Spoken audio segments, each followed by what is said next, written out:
Trudy's Liit. Hatid sa inyo ng new best ever Sunsilk. Pride with power of safeguard at Max Menthol Candies.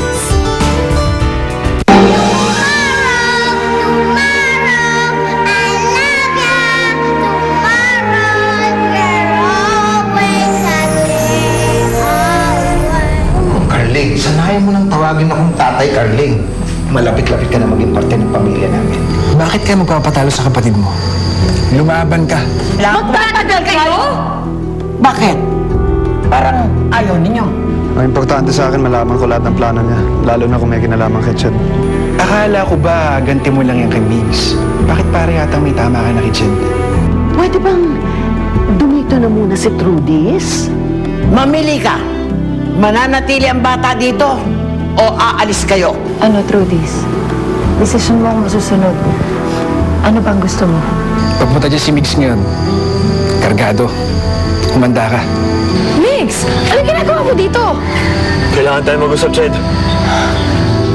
Basta bang peste? Ay! Opo! Opo! Sikat ang pagpasok natin. Baka maistorbo natin sila. Itulog na sila eh. Hindi pa po. Ha? Andiyan po si Granny Hershey, oh.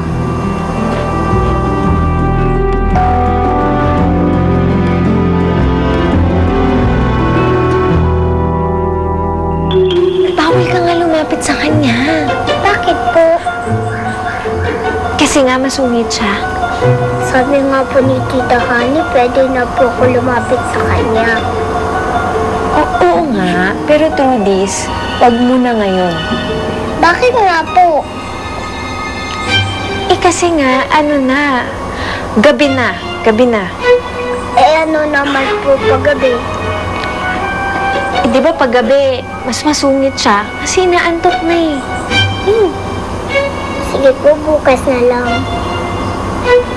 Sige, tama. Bukas na lang.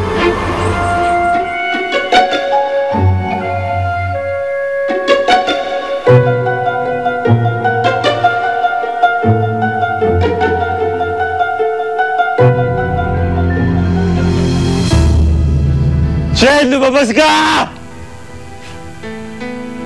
Chad, kausapin mo ako! Chad, lumabas ka! Chad, kausapin mo ako! Ba't anong bubulabog na 10 oras ng ganito, ha? Bakit hindi mo pa kasi siya kausapin? Chad, kausapin mo na. Kausapin mo na siya. Asa, hindi. Hindi siya dapat kausapin. Ang isang katulad yan, ha? Ang dapat yan, makatikim ng lupit ng baril ko. Ay, Carlene. Wala ka namang baril. Hindi naman niya alam yun, eh. Hindi. Hindi ko siya kakausapin. Basta pagbayaan niya na lang ako. Asan ba ang gulo ko? Nasaan ang gulo ko? Ha? Tay! Tay! Ano gagawin niyo dyan? Carlene, ibaba mo yan. Ibaba mo. Bakit? Anong plano mong gawin doon sa tao? Papatayin mo? Ganon? Hindi. Tatakutin ko lang. Tay, nakikita niyo lang maglasing yung tao eh. Huwag niyo na magpatulan. Ano? Bubulabugin tayo ng gantong oras, 10 oras ng gabi, hindi tayo makakatulog. Hayaan niyo na lang kung siya. Mapapagod rin naman siya eh. Hindi. Yung kagaya niyan, wala nang ni katiting ng kahihiyan. Barumbado na. Carlene, hindi mo ba naiintindihan? Kaya siya nagkakaganyan dahil sa laki ng pagmamahal niya sa anak natin. Kahit ano gagawin niya. Pagmamahal ang pinasasabi mo dyan. Walang pag-ibig ako nakikita dyan. Wala! Ano? Mabuti pa si Ronnie. Si Ronnie ang bagay dito sa anak natin.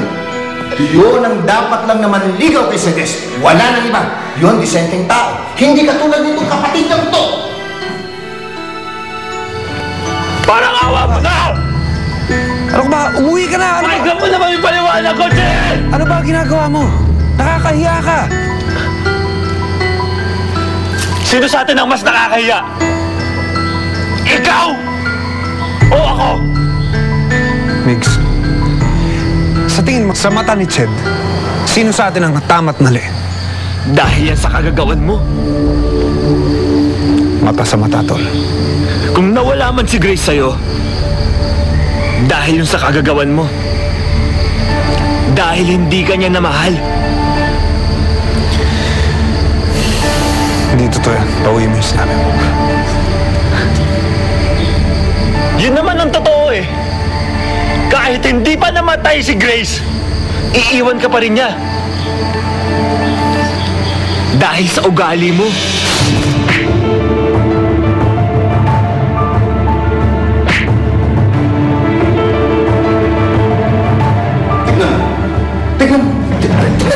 Tignan mo kung paano mag-away yung dalawa niyo.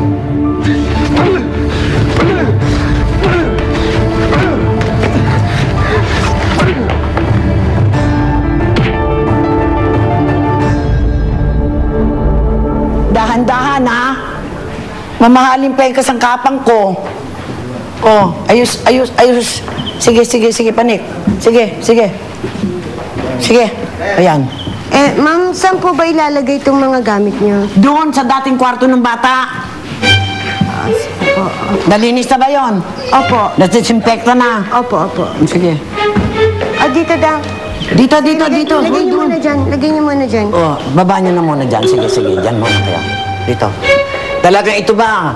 Malinis na at nasisiguro mong wala ng mikrobyo, ha? Wala na po, ma'am. Wala na. Opo. Good morning, Granny Hershey. Anong ginagawa mo dito? Ha? Ba't nandito ka pa, ha?